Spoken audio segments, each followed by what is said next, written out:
Début décembre 2025, un remboursement massif de dettes intérieures change brutalement le rythme budgétaire observé au Burkina Faso entre janvier et fin novembre.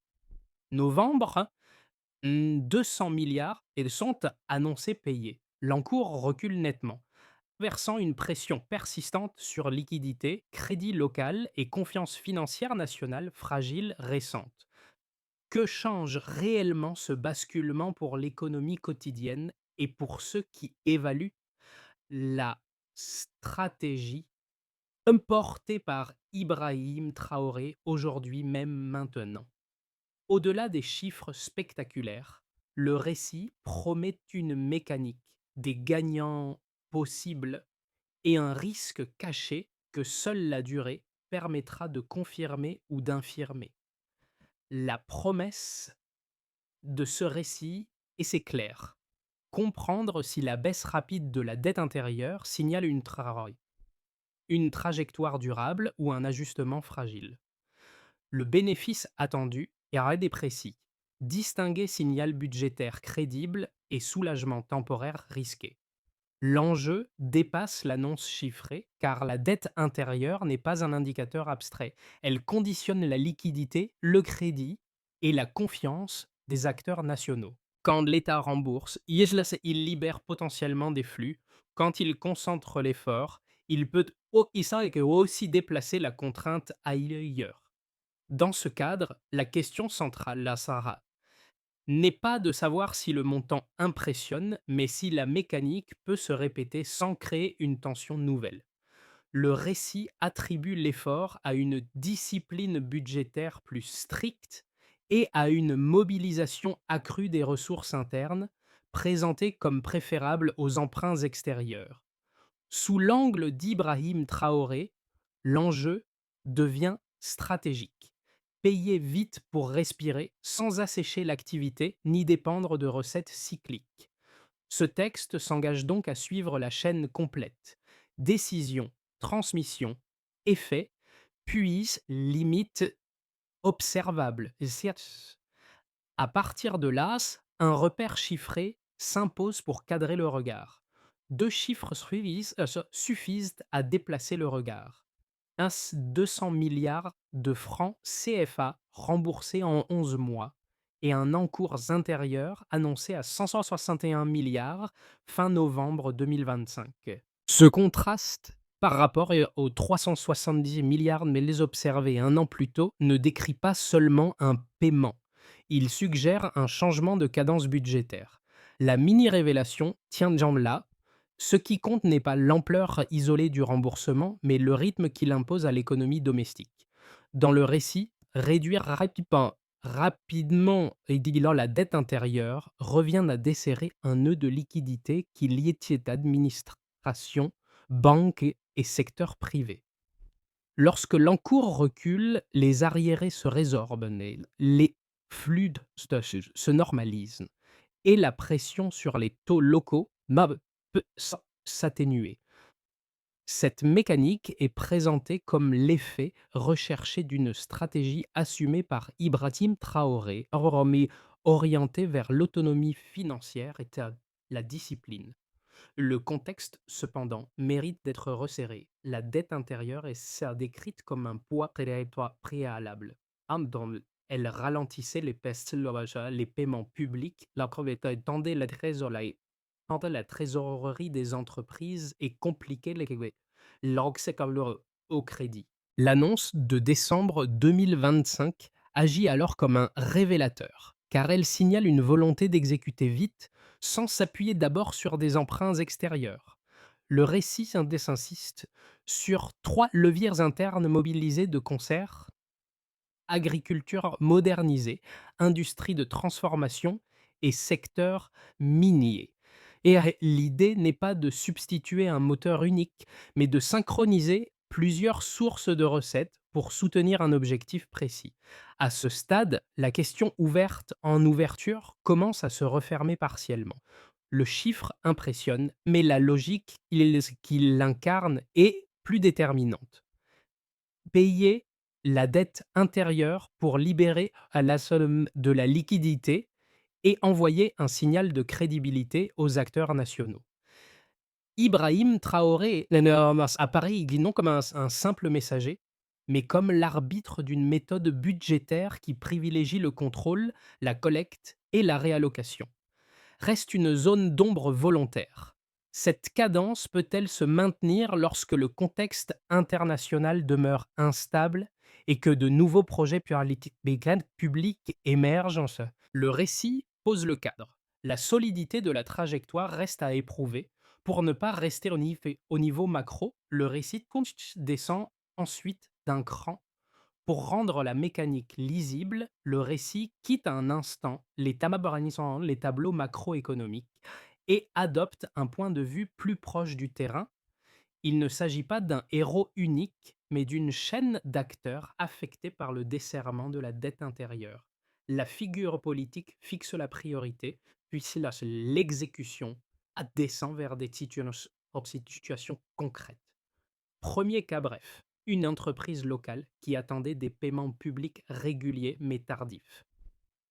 Lorsque l'encours intérieur recule, les délais annoncés se raccourcissent. La trésorerie devient moins erratique, le besoin d'avance coûteuse diminue et la planification cesse d'être entièrement défensive.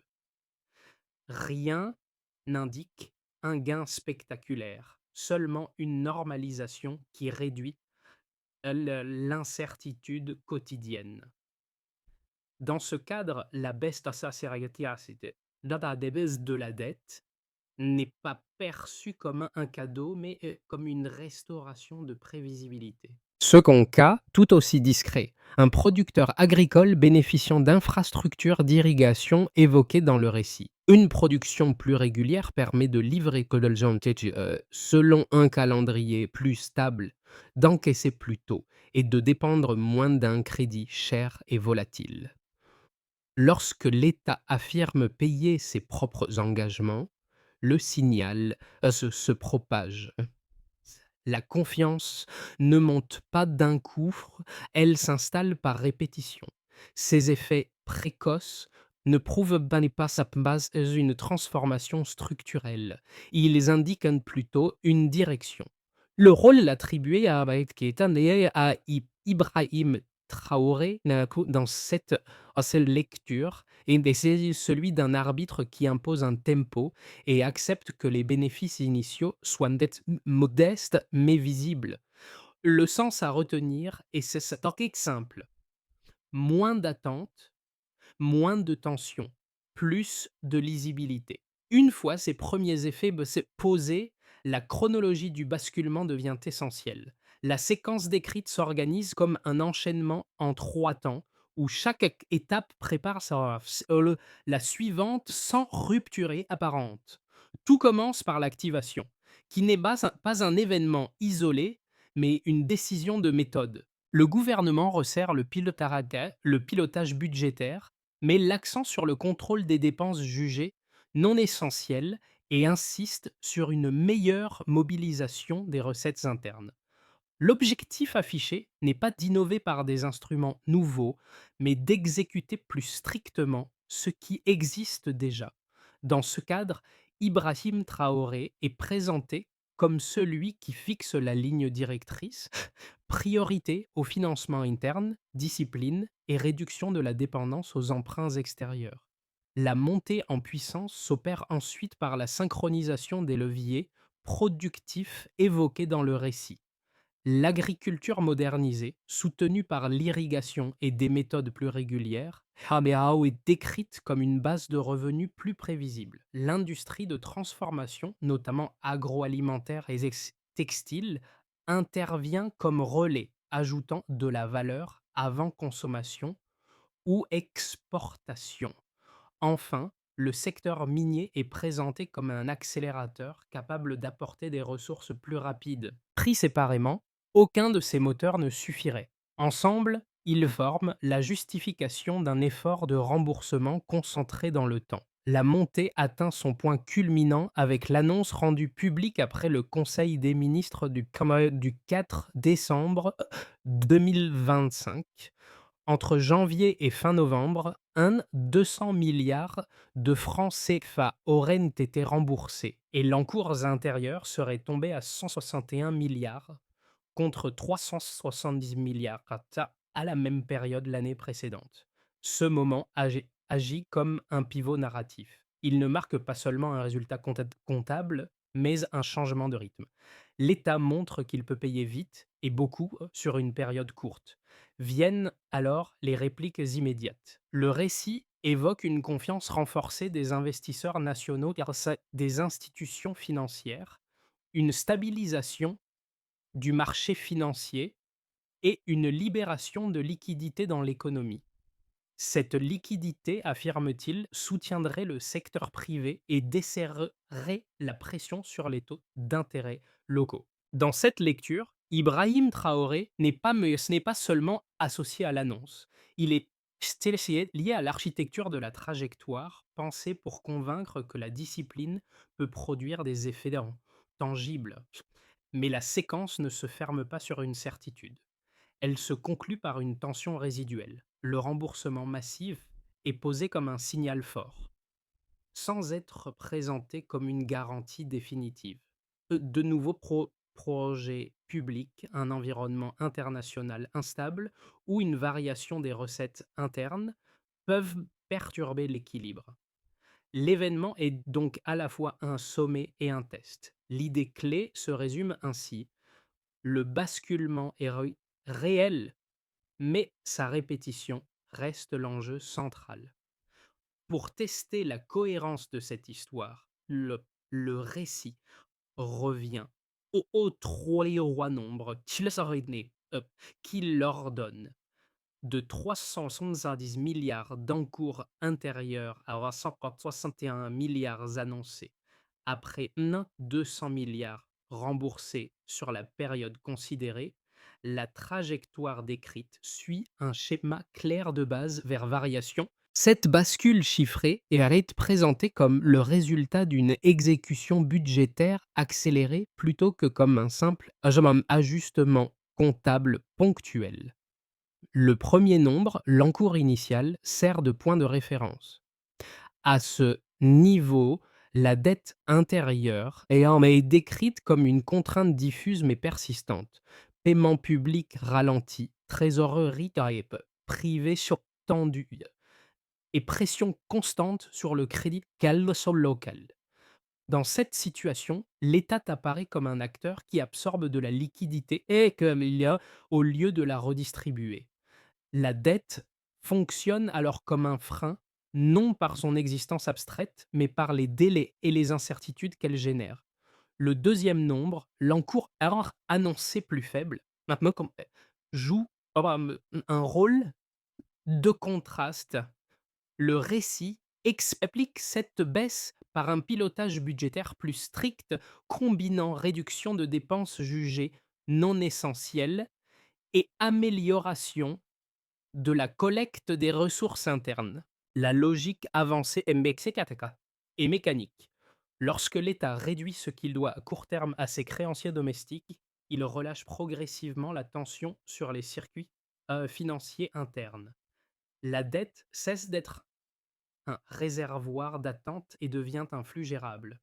Le troisième nombre, le remboursement cumulé, fonctionne comme un effet de loupe.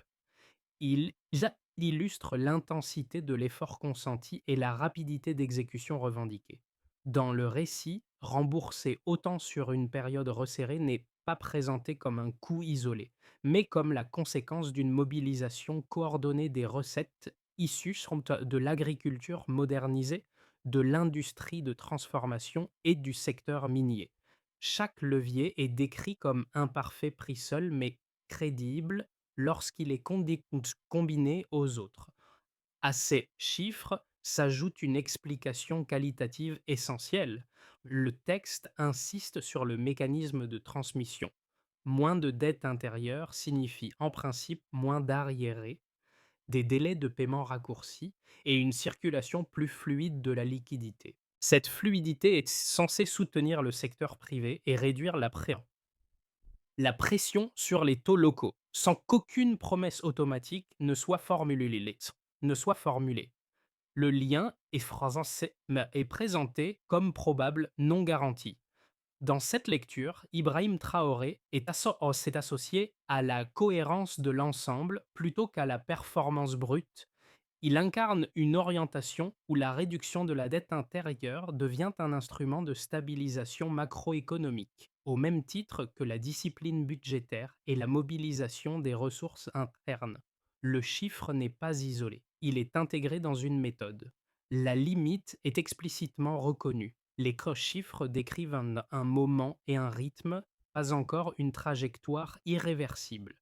Leur crédibilité dépend de la capacité à maintenir la collecte, à contenir les dépenses futures et à éviter que la pression déplacée ne réapparaisse ailleurs.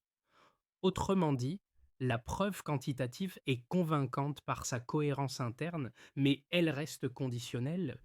La question qui s'impose alors est simple. Ces chiffres marquent-ils le début d'une série ou l'apogée d'un effort exceptionnel? C'est ici que le récit accepte l'épreuve la plus exigeante, l'argument favorable, puis sa propre limite. La lecture la plus favorable avance deux idées solides qu'il faut prendre au sérieux avant de juger. Premièrement, la réduction annoncée de la dette intérieure serait un signe de maîtrise budgétaire retrouvée. Un État qui rembourse vite et fait baisser son encours visible envoie un signal de crédibilité aux acteurs domestiques, institutions financières, investisseurs nationaux, entreprises dépendantes du paiement public. Dans cette logique, le mécanisme de transmission est cohérent. Moins d'encours, moins d'arriérés potentiels, davantage de liquidités qui circulent et une pression moins forte sur les taux locaux. Deuxièmement, le récit soutient que l'effort ne reposerait pas d'abord sur l'endettement extérieur, mais sur une mobilisation accrue des ressources internes, appuyée sur trois leviers. Agriculture, industrie de transformation, secteur minier. Pris ensemble, ces moteurs serviraient de socle à un remboursement rapide sans rupture immédiate d'activité. La lecture prudente, elle aussi tient sur deux points crédibles. D'abord, l'environnement international est présenté comme instable. Cela suffit à rappeler que la durabilité ne se prouve pas par un seul épisode chiffré. Ensuite, les recettes mentionnées proviennent de secteurs exposés à des chocs. L'agriculture dépend de des conditions et des cycles. L'industrie de transformation et d'électronique de TSS décrite comme en construction et le secteur minier demeure sensible aux variations. À cela s'ajoute un risque interne explicitement suggéré. De nouveaux projets publics peuvent réintroduire des tensions budgétaires, obligeant à arbitrer entre investissement, fonctionnement et service de la dette. La réponse Stillman consiste à concilier ces deux lectures sans inventer de garantie. Oui, les chiffres et la cadence annoncée peuvent aussi signaler une exécution plus rapide et une volonté de discipline. Mais le texte lui-même admet que la question centrale n'est pas l'impression, c'est la répétition. Maintenir la cohérence des arbitrages quand les recettes ralentissent ou que les besoins de dépenses augmentent. Autrement dit, la thèse la plus forte devient aussi son propre critère. Si la stratégie tient, elle se verra dans la continuité des décisions, pas dans l'éclat d'une annonce. Au milieu du parcours, une nuance change la lecture de tout le reste. La bascule décrite ne se joue pas uniquement dans le montant remboursé, mais dans la contrainte déplacée. En réduisant rapidement la dette intérieure, l'État ne supprime pas la pression, il la redirige. La question centrale devient alors moins combien a été payé que où la discipline s'exerce désormais. Le récit suggère que l'effort budgétaire s'est concentré sur le contrôle, la collecte et la réallocation, plutôt que sur l'expansion des dépenses ou le recours à l'empreinte extérieure. Ce changement de focale modifie la lecture des effets. Si la liquidité revient, ce n'est pas parce que l'économie s'enrichit soudainement, mais parce que certains goulets se desserrent. Les délais raccourcissent, les flux se normalisent et la confiance s'améliore par accumulation de signaux modestes. Dans cette perspective, Ibrahim Traoré apparaît moins comme le porteur d'une performance spectaculaire que comme l'arbitre d'un tempo imposé à l'appareil budgétaire. La révélation tient à cette nuance. La stratégie n'achète pas du temps, elle en consomme. Chaque remboursement rapide exige que la discipline soit maintenue ailleurs plus longtemps. Le gain visible aujourd'hui crée une obligation implicite pour demain. La réussite ne se mesurera donc pas à un pic, mais à la capacité à répéter le même geste sans épuiser ses propres ressorts. Ce déplacement de contraintes se répercute ensuite très concrètement, selon les acteurs concernés. Les effets décrits se diffusent par cercles successifs et leur lecture gagne à distinguer quatre groupes d'acteurs, chacun touché différemment par la réduction rapide de la dette intérieure. Cette approche permet de quitter l'abstraction et d'observer des conséquences plausibles dérivées des mécanismes déjà exposés. Pour l'administration publique, la baisse de l'encours intérieur agit d'abord comme un signal de crédibilité. Un État qui paye plus vite démontre une capacité d'exécution budgétaire et renforce sa position vis-à-vis des institutions financières nationales. Cette crédibilité impose toutefois une contrepartie. La discipline devient plus rigide, les ministères doivent arbitrer plus finement entre nouveaux projets, dépenses courantes et services de la dette. Sous l'orientation d'Ibrahim Traoré, l'administration gagne en lisibilité, mais elle accepte une contrainte durable sur ses marges de manœuvre. Pour les entreprises, l'effet central tient à la liquidité. Le récit insiste sur une logique simple, enfin, c'était à ça. Lorsque la dette intérieure recule, certains arriérés se résorbent, des les de paiement se raccourcissent, et la trésorerie devient plus prévisible. Cette normalisation n'implique pas un accès soudainement facile au crédit, mais une réduction de l'incertitude.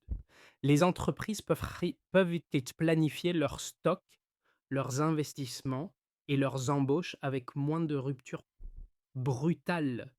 La pression sur les taux locaux est décrite comme susceptible de s'atténuer, ce qui allège le coût du fonds de roulement sans promettre de transformation immédiate. Pour les ménages, l'impact est plus indirect mais non négligeable.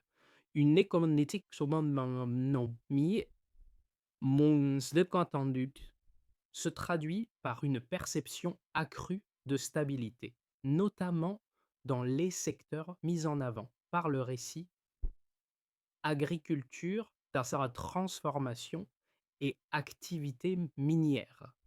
Lorsque les entreprises respirent davantage, l'emploi devient moins volatile et les revenus moins erratiques. Le texte ne suggère pas un gain de pouvoir d'achat spectaculaire, mais une baisse de fragilité. Dans cette lecture, la dette intérieure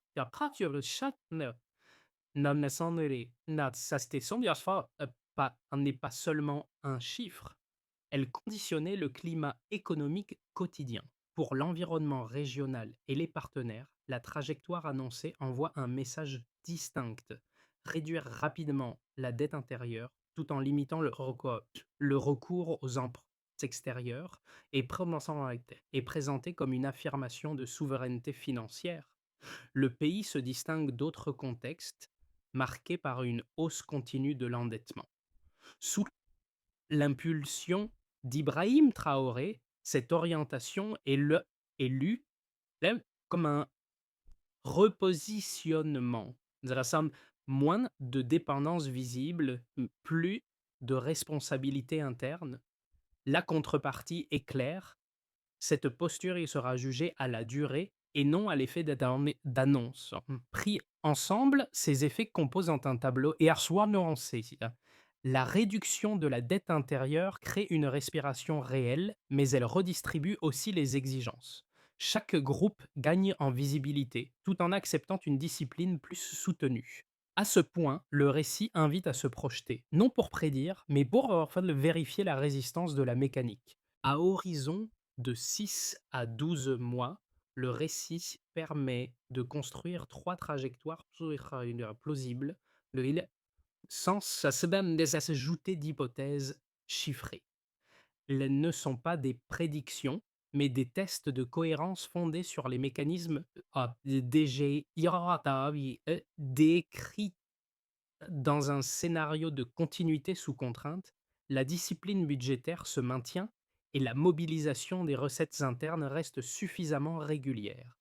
L'agriculture moderniser la transformation et les revenus miniers continuent d'alimenter le budget sans à-coup majeur. Le service de la dette intérieure demeure programmé, évitant l'effet stop and go sur la liquidité. Le résultat n'est pas une accélération spectaculaire, mais une normalisation durable en mode délai, plus prévisible, confiance nationale préservée, pression sur les taux chacun locaux. Contenu. La stratégie est jugée crédible parce qu'elle tient la lignée, pas parce qu'elle impressionne. Elle, dans un scénario d'accélération vertueuse, les mêmes leviers produisent un surplus de stabilité. L'Écosse, c'est cela. Les recettes internes gagnent en régularité, l'encours intérieur continue de reculer par étapes, et la liquidité circule plus librement. Les institutions financières nationales renforcent leur fort engagement, le marché financier se stabilise davantage et le secteur privé bénéficie d'une respiration plus nette. L'idée centrale de l'autonomie financière gagne alors en consistance car la baisse de dépendance aux emprunts extérieurs ne se traduit pas par une contraction visible de l'activité. La trajectoire devient cumulative sans être irréversible. Dans un scénario de retour de la tension, des fragilités évoquées prennent le dessus. Un choc externe, une variabilité des recettes agricoles ou minières ou une multiplication de nouveaux projets publics recréent une pression budgétaire. L'État doit arbitrer plus durement. S'il maintient le remboursement, l'activité peut se sentir comprimée. S'il le relâche, la confiance retombe et la liquidité se retend. Le gain initial apparaît alors comme une fenêtre de soulagement plutôt qu'un changement structurel. Une recommandation traverse ces options. Juger pareil, la trajectoire par la cohérence des arbitrages, pas par un total isolé. La question décisive n'est pas quel scénario est c'est souhaitable, mais lequel est compatible avec les décisions observables mois après mois. C'est cette continuité, plus que l'issue, qui fera la différence. Après, mais après ces scénarios, l'enjeu devient plus personnel et plus proche du quotidien. À ce stade, le récit quitte définitivement la logique des annonces pour rejoindre des situations familières. Ce sont moins les montants que les rythmes qui comptent, car ce sont eux que les acteurs perçoivent au quotidien. Lorsque la dette intérieure recule et que la liquidité si elle circule avec moins d'à-coups, les effets se lisent dans des décisions ordinaires. Pour ce dont le revenu est irrégulier, notamment dans les activités agricoles évoquées plus tôt, l'enjeu principal est la stabilité. Produire et vendre selon un calendrier plus prévisible réduit la dépendance aux avances coûteuses et aux arbitrages d'urgence. Si la pression sur les taux locaux se détend, même légèrement, le crédit cesse d'être une source permanente d'angoisse.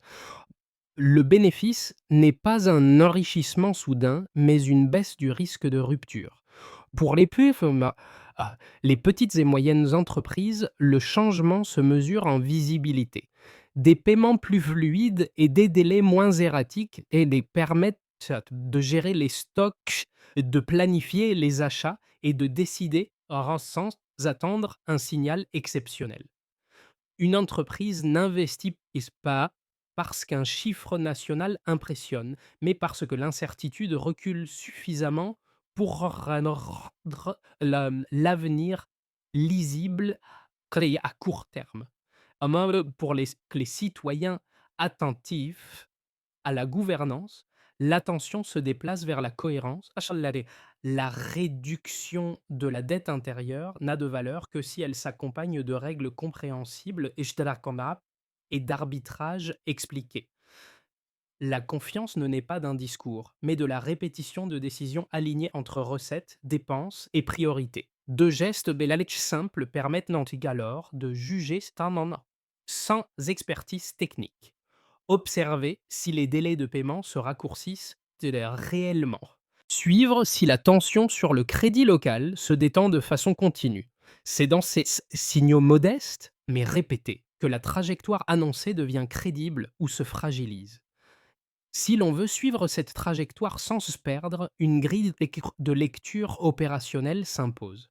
Si la réduction rapide de la dette intérieure doit dépasser l'effet d'annonce, le récit adverse laisse entrevoir une trajectoire polar en plusieurs mouvements, lisibles sans ajouter de fait nouveau. Cette forme de feuille de route n'est pas dans une promesse. Elle sert de grille d'observation pour juger la cohérence dans le temps. Premier mouvement, le cadrage budgétaire. Il s'agit de maintenir un pilotage strict des dépenses avec des arbitrages documentés à chaque cycle. Le critère observable n'est pas l'austérité proclamée, mais la constance des choix. Réduire les postes jugés non essentiels, puis s'y tenir lorsque les pressions reviennent. Deuxième mouvement, la mobilisation des recettes internes. Le texte insiste sur la régularité plutôt que sur des pics. Le repère pertinent devient la continuité des encaissements issus de l'agriculture, de la transformation et du secteur minier, sans déplacement brutal de la charge fiscale. Et un troisième mouvement, le soutien à la base productive. L'objectif implicite est de sécuriser la prévisibilité évoquée plus tôt.